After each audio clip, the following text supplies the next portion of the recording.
Hello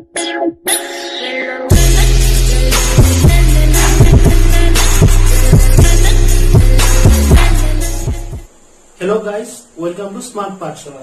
আজকে তোমাদের topic হচ্ছে structure of DNA. Structure of DNA প্রথম লেকচারটা আমরা আগে দেখেছি। স্ট্রাকচার অফ ডিএনএ প্রথম লেকচারটা যদি তোমরা না দেখে থাকো তাহলে আই বাটনে আছে, তোমরা দেখে নিতে পারো। ঠিক আছে, তাহলে আমরা স্ট্রাকচার অফ ডিএনএ প্রথম লেকচারটা যেখানে শেষ করেছিলাম ওই স্ট্রাকচারটাই আমরা আজকে এগেছি। ঠিক আছে, স্ট্রাকচার অফ ডিএনএ এর মধ্যে তিনটা কম্পোনেন্ট, যেটা আমরা যেহেতু ডিএনএ ডিঅক্সিরাইবোনিউক্লিওটাইড নিউক্লিক অ্যাসিডের মধ্যে দেখছি, মানে ডিঅক্সিরাইবোনিউক্লিওটাইডের মধ্যে তিনটা কম্পোনেন্ট ছিল। কি কি ছিল? একটা ছিল আমার নাইট্রোজেনিয়াস বেস,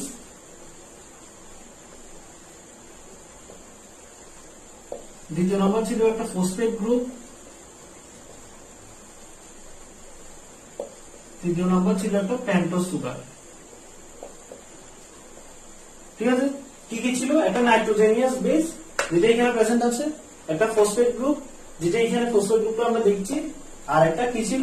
পেন্টোজ সুগার যেটা আমরা এখানে দেখছি। ঠিক আছে, আচ্ছা এখন দেখো, আমরা এটা তো জানি যে আমরা যখন ডিঅক্সিরাইবোনিউক্লিওটাইড দেখেছিলাম এখানে ওএইচ ছিল, ওএইচটা আমরা সেকেন্ড কার্বন থেকে সরিয়ে দিয়েছি। ঠিক আছে, আচ্ছা ফার্স্ট কার্বন,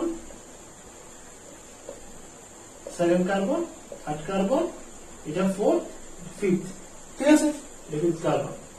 আচ্ছা ফিফথ কার্বনের সঙ্গে আমরা সবসময় মনে রাখবো ফিফথ কার্বনের সঙ্গে কোনটা অ্যাটাচ হবে? আমাদের ফসফেট গ্রুপটা। ঠিক আছে, আর আমাদের ফার্স্ট কার্বনের সঙ্গে নাইট্রোজেন গ্রুপটা। ঠিক আছে, তাহলে ফার্স্ট কার্বনের সাথে কি অ্যাটাচ হবে? আমাদের ফার্স্ট কার্বনের সঙ্গে কি অ্যাটাচ হবে? নাইট্রোজেনিয়াস বেস। ঠিক আছে, আর ফিফথ কার্বনের সাথে আমাদের ফসফেট গ্রুপ। ঠিক আছে, এই দুইটা জিনিস মনে থাকবে, আমাদের ফার্স্ট কার্বনের সাথে নাইট্রোজেনিয়াস বেস আর ফিফথ কার্বনের সঙ্গে আমাদের ফসফেট গ্রুপ। ঠিক আছে, আচ্ছা এখন এটা লিখলাম, কিন্তু এই জিনিসটাকে আমরা একটা জিনিস দিয়ে অ্যাড করে দেব। ঠিক আছে, এটাতে বন্ডিং করার জন্য আমাদের যে বন্ডটা তৈরি হবে, নরমাল যে কোভ্যালেন্ট বন্ডটা তৈরি হবে, পরে আমরা দেখবো এটা ফসফোডাইএস্টার বন্ডটা টার্নওভার হবে, কিন্তু ফার্স্ট যে কোভ্যালেন্ট বন্ডটা তৈরি হবে এটা থেকে, এটা কিভাবে তৈরি হবে? এই যে H2O ফর্মেশনটা হচ্ছে এখান থেকে জাস্ট কি ফর্মেশন হবে? আমরা যদি একটু মুছে নিই এটা জাস্ট এটাকে মুছে আমরা কি লিখবো? এখানে জাস্ট যদি আমরা আন্ডারলাইন করি তাহলে ও CH2। ঠিক আছে, এই বন্ডটাকে আমরা নরমাল কি বন্ড বলি? Normal covalent bond. ঠিক আছে, আর এখানে যে ফার্স্ট কার্বনের সাথে যে নাইট্রোজেনিয়াস বেসটা যুক্ত হয়েছে, যেটা বন্ড তৈরি হয়েছে এটার লগে, এটাকে আমরা কি বলি? নরমাল গ্লাইকোসাইডিক বন্ড বলি, এন গ্লাইকোসাইডিক বন্ড। কিন্তু এটার একটা পজিশন আছে, আলফা বিটা পজিশন থাকে, এই জন্য এটাকে বিটা এন গ্লাইকোসাইডিক বন্ড বলা হয়। ঠিক আছে, তাহলে এই বন্ডটার নাম কি? Beta N glycosidic bond. আর এখানে যে বন্ডটা তৈরি হয়েছে H2 সরে হাইড্রোজেন সরে, এখানে এটা হবে নরমাল কোভ্যালেন্ট বন্ড। ঠিক আছে, এতটুকু বোঝা গেল আমাদের নরমাল যে স্ট্রাকচারটা আমরা লাস্ট দিন যেটা শেষ করেছিলাম এটা আজকে এখানে দেখিয়ে দিলাম। ঠিক আছে, আমরা নেক্সট এবার দেখবো চারটা যে নাইট্রোজেনিয়াস বেস ছিল এগুলো কিভাবে স্ট্রাকচারটা হতে পারে, যে এডিনিন, গুয়ানিন, থাইমিন, সাইটোসিন, যেগুলো আমাদের চারটা নাইট্রোজেনিয়াস বেস ছিল এগুলো আমরা একটু দেখবো। ঠিক আছে, স্ট্রাকচারটা এবার দেখো, যদি আমরা চারটা নাইট্রোজেনিয়াস বেসের কমপ্লিট স্ট্রাকচার দেখি আলাদা আলাদা ভাবে তাহলে কেমন হয়? ঠিক আছে,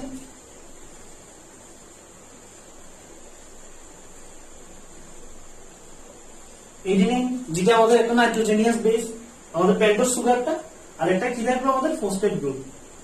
আমরা একটু কি দেখেছি যে আমাদের ফসফেট গ্রুপটা ফিফথ কার্বনের সঙ্গে অ্যাটাচ থাকবে, আর আমাদের ফার্স্ট কার্বনটা আমাদের কার সঙ্গে অ্যাটাচ থাকবে? নাইট্রোজেনিয়াস বেসের সাথে। ঠিক আছে, তাহলে আমরা এটাকে এভাবে আমরা এখানে ফোর্থ কার্বনের পজিশন লিখতে পারবো না। এখানে যদি আমি ফসফরাসটা লিখে দিতাম এটা ভুল হতো। ঠিক আছে, তাহলে আমরা ফসফরাসটা কোনখানে লিখতে হবে? ফিফথ কার্বনে লিখতে হবে। ঠিক আছে, যেটা ফিফথ কার্বনের সঙ্গে আমরা জানি ফসফেট গ্রুপটা অ্যাড থাকে, এই জন্য ফিফথ কার্বনের সঙ্গে এটা অ্যাটাচ থাকবে, আর নাইট্রোজেনিয়াস বেসটা ফার্স্ট কার্বনের সঙ্গে অ্যাটাচ থাকবে। ঠিক আছে, বাকি সিমিলার স্ট্রাকচার গুলো দেখি।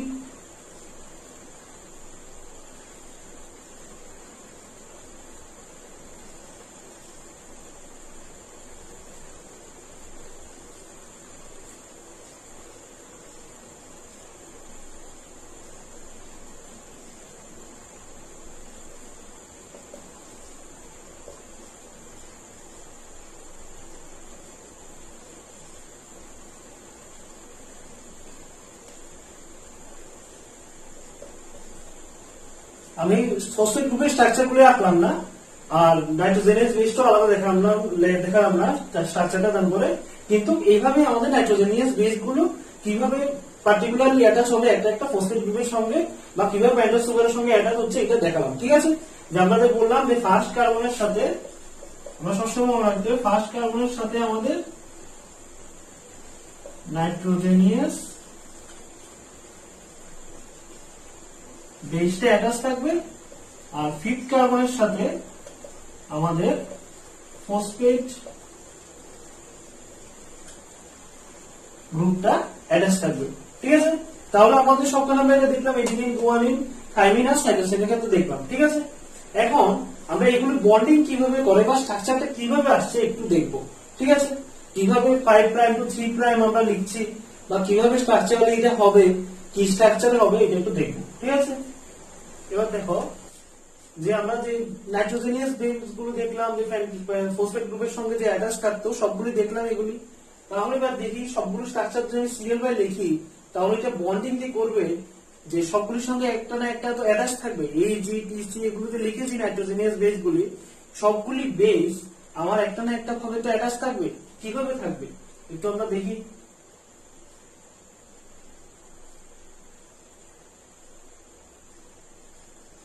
আমরা সিরিয়াল বাই যেভাবে লিখি আমাদের কোনো অসুবিধা নেই, এখানে কোনো বাধ্যকতা নেই যে আমাদের এর পরে টি বসবে, টি পরে জি বসবে, সি বসবে, এটা কোনো বাধ্যকতা এখানে নেই।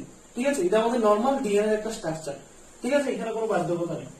আচ্ছা, তাহলে আমরা যদি এটা স্ট্রাকচারটাকে লিখতে থাকি এইভাবে,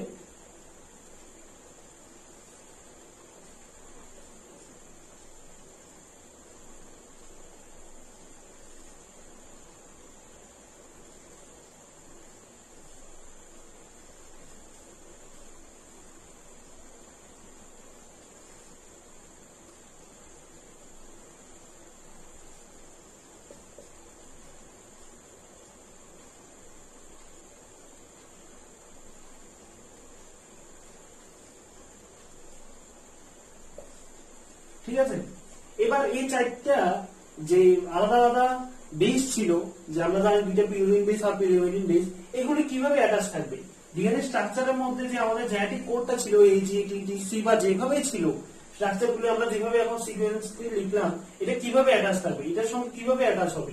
ঠিক আছে, এটা যদি আমরা একটু স্ট্রাকচারালি চিন্তা করি, এই ফসফেট গ্রুপটাকে এখানে যদি আমরা চিন্তা করি, ফসফেট গ্রুপটা এখানে লিখে ফেলি। ঠিক আছে, গোয়ালিনের ক্ষেত্রে একটা লিখবো, এখানে একটু লিখবো।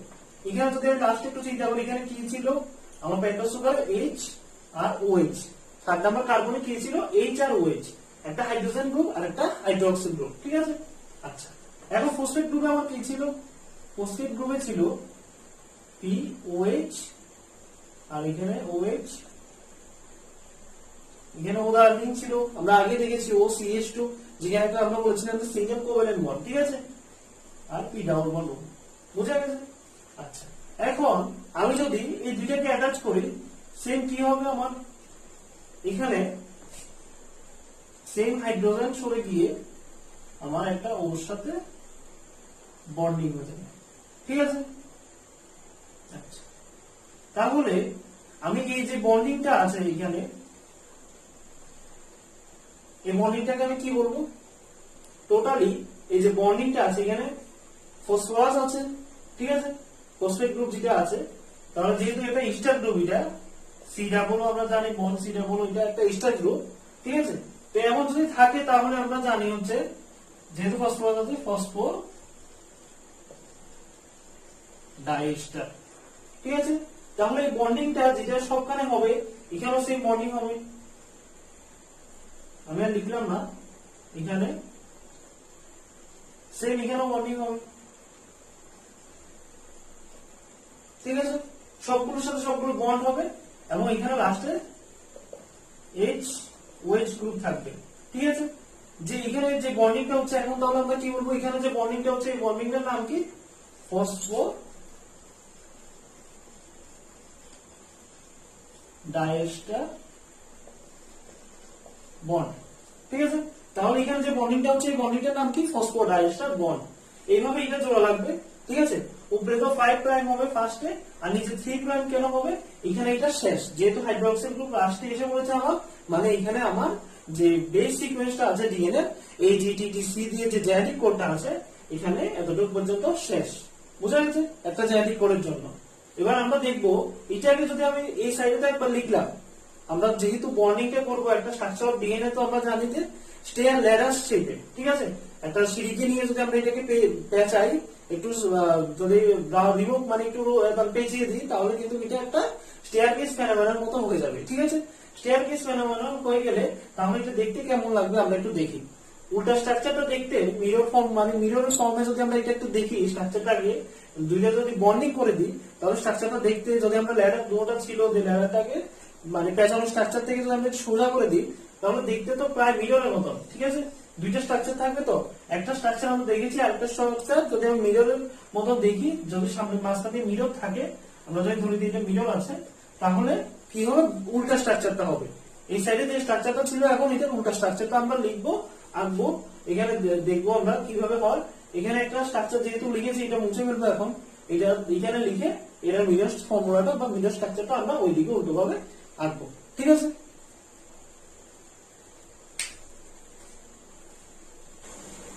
এবার দেখো আমরা আগে স্টেপটা যেটা দেখেছিলাম যেটা বলেছিলাম যেহেতু আমাদের ল্যাডার শেপটা যখন আমরা এটাকে স্ট্রাকচারটা একটু যদি আমরা ল্যাডারটা একটু মুছিয়ে দিই তাহলে যদি আমরা একটু মানে পেঁচিয়ে দিই স্ট্রাকচারটাকে রোপের যদি আমরা নিয়ে একটা মানে নাইলন ফাইবার যদি আমরা নিই এটাকে যদি পেঁচাই তাহলে যে স্ট্রাকচারটা আসবে এটা একটা প্রায় একটা ডিএনএ স্ট্রাকচার, ঠিক আছে। তাহলে এটা মিরর ফর্মুলার মতন হবে। আমরা আগে বলেছি যদি আমার ল্যাডারটা থাকে তাহলে মাঝখানে যে আমি যদি যে ল্যাডারটা বানাবো এটা মিরর থাকবে, এটার অপোজিট সাইডটা উল্টো শেপে হবে মানে ইনভার্টেড শেপ হবে, ঠিক আছে। আচ্ছা এখন ইনভার্টেড শেপ যেহেতু হবে আমরা এটাকে ইনভার্টেড করেছি, পজিশন গুলো লিখেছি কিন্তু আমরা নাইট্রোজেনাস বেস গুলো বসাইনি, এডিনিন গুয়ানিন থাইমিন সাইটোসিন এগুলো বসাইনি, ঠিক আছে। কেন বসাইনি? যে একটা ফর্মুলা আছে, একটা রুল আছে, সায়েন্টিস্ট সার্গাফ একটা রুল বানিয়েছিল যেটার নাম ছিল সার্গাফ রুল, ঠিক আছে।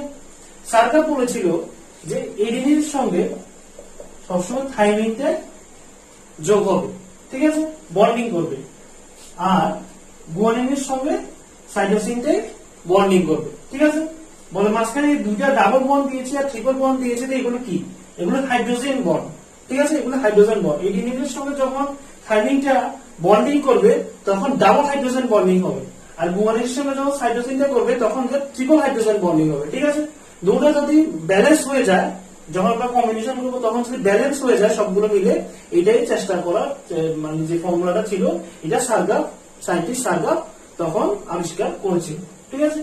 আচ্ছা এখন যদি আমরা এবার দেখি স্ট্রাকচারটা, এর সাথে যদি টি হয়, সির সাথে জি হবে, জির সাথে সি হবে, টির সাথে এ হবে, ঠিক আছে।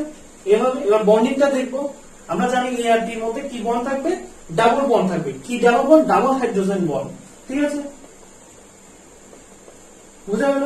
আর সি আর টির মধ্যে যে বন্ডটা থাকবে এটা কি? ট্রিপল হাইড্রোজেন বন্ড, ঠিক আছে, লিখে দিলাম। আরেকটা এখানে যেটা আমরা যেটা দেখলাম এ আর টির মধ্যে কি থাকবে? ডাবল হাইড্রোজেন বন্ড, বন্ডিংটা করলাম। এবার যখন আমরা এটা দেখবো বেস পেয়ার গুলো যখন দেখবো স্ট্রাকচার ডিএনএ এর মধ্যে ডিএনএ স্ট্রাকচারে যখন দেখবো আমরা বেস পেয়ার গুলো তখন আমরা আরো ক্লিয়ার হয়ে যাবো, ঠিক আছে। যখন আমরা মেইন ডিএনএ স্ট্রাকচার যেটা আমরা বলি ডাবল হেলিক্যাল স্ট্রাকচার, এটাকে আমরা বলি ডাবল হেলিক্যাল স্ট্রাকচার, ঠিক আছে, ডিএনএ ডাবল হেলিক্যাল স্ট্রাকচার, বুঝে গেছে। এই ডাবল হেলিক্যাল স্ট্রাকচার যখন দেখবো তখন বেস পেয়ার গুলো আস্তে আস্তে কত ইউনিটের হয় বা কিভাবে হয় আমরা এটা দেখবো, ঠিক আছে। যেহেতু আমরা প্রাইমটাই লক্ষ্য করি এখন 5 প্রাইম 3 প্রাইম, উল্টো সাইডে মিররে হলে 3 প্রাইম 5 প্রাইম, ঠিক আছে। এগুলো লিখলাম, সার্গাফ রুল দেখলাম কিভাবে হয়। তাহলে এই ডিএনএ যে ফর্মুলাটা ছিল এই ডিএনএ টার ফর্মুলা ছিল বি ডিএনএ শিফট, ঠিক আছে। এই ডিএনএ যে ফর্মুলাটা ছিল এটা ছিল বি ডিএনএ শিফট। আরো আছে ডিএনএ টাইপস আছে আরো, এই DNA Z DNA B DNA আরো টাইপস আছে, আমরা দেখবো এগুলো কি ডিফারেন্স মেইনলি, ঠিক আছে। আচ্ছা এই বি ডিএনএ যে শেপটা ছিল এটা ওয়াটসন এন্ড ক্রিক দিয়েছিল, সায়েন্টিস্ট ওয়াটসন এন্ড ক্রিক এই বি ডিএনএ মডেলটা দিয়েছিল, ঠিক আছে।